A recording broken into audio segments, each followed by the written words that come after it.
In today's video, we're going to do an oil change on the Honda CB500F. This will also apply if you have a Honda CB500X or Honda CBR500. Oil changes on these motors are all the same. Now, what we're doing differently in this video versus other ones right here is Honda's own factory service manual. We're going to be doing this by the book, the way a Honda dealer would, because I've seen some other videos out there and they kind of don't do things correctly. So just to make sure that we are doing things right, we're going by the book. All right, so the instructions say if the motor is cold to let it idle for about 3 to 5 minutes.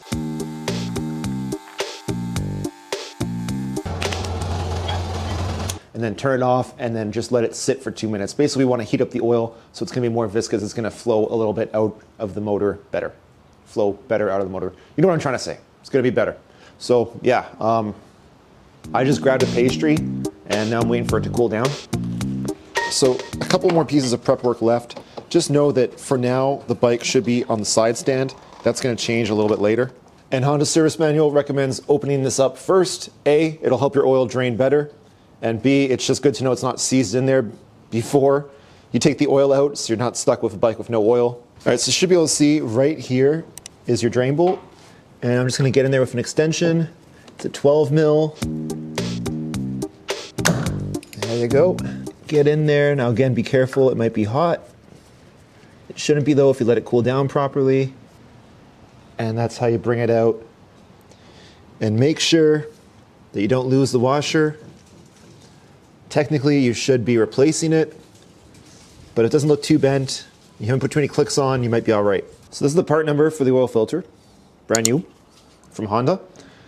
I will also post a link to the K&N one if you want to use that instead. It's all the same to me. Next, you get one of these universal attachments. This one here is a 65-14, which means it has 14 flutes. It's going to fit in there. You're going to just ratchet it off.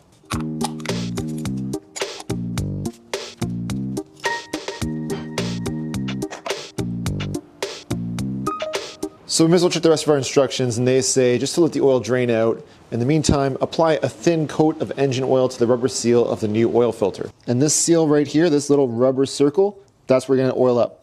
Hold that cap in there for a sec, spin it over real quick. Okay, now you got some oil in the cap. Get your finger lubed up and just coat it all around. Trust me, when getting this off is nice and easy because you lubricated it, you'll be very happy that you took the extra minute to do this. And if you don't do this, it's going to be a pain in the butt. So there's no such thing as too much lube.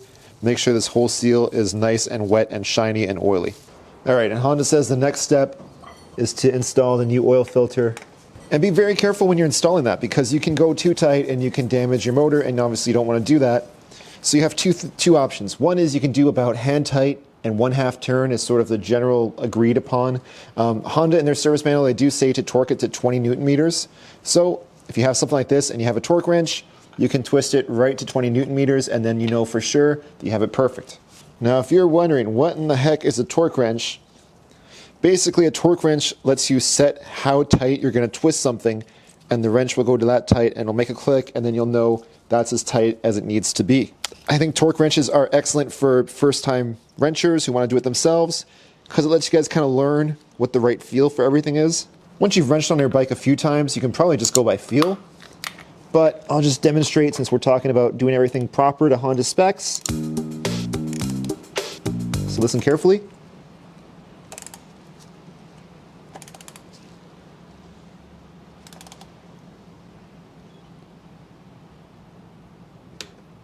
That click, I'll do it one more time.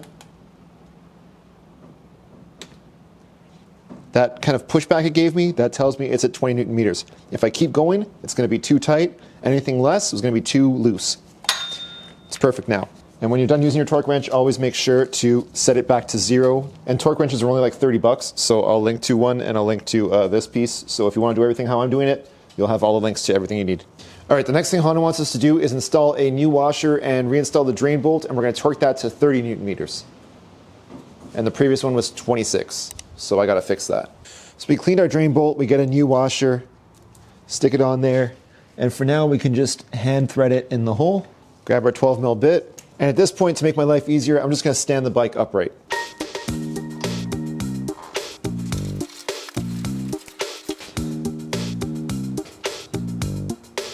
Because now with the bike upright, I can more easily get my torque wrench in here. And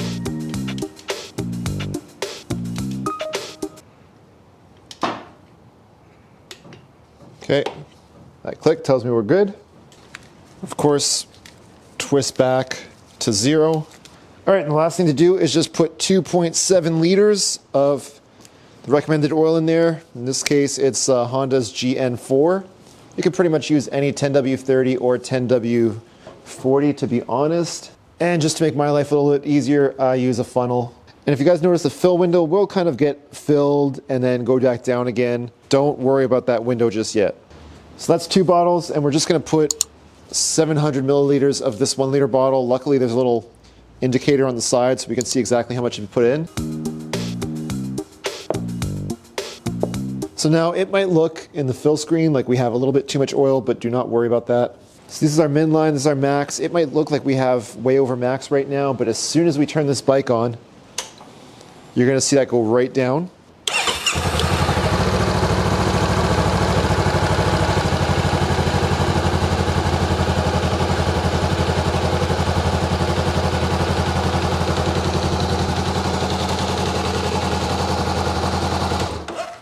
And when we turn it off, you're gonna see it slowly starting to come right back up again. And then basically we're gonna wait a few minutes, let the oil come up, check our oil level. Assuming it's between min and max, we're gonna be okay. All right, guys, that's it. Next video is gonna be probably a review of this bike. So if you wanna know my thoughts, hit the subscribe button. If you found this video helpful, please do me a solid. Hit the like button. I would really appreciate your support. It helps me make more videos aimed at helping motorcyclists out. Again, my name is Adrian from eMotorcycle. Ride safe, but have fun. Peace.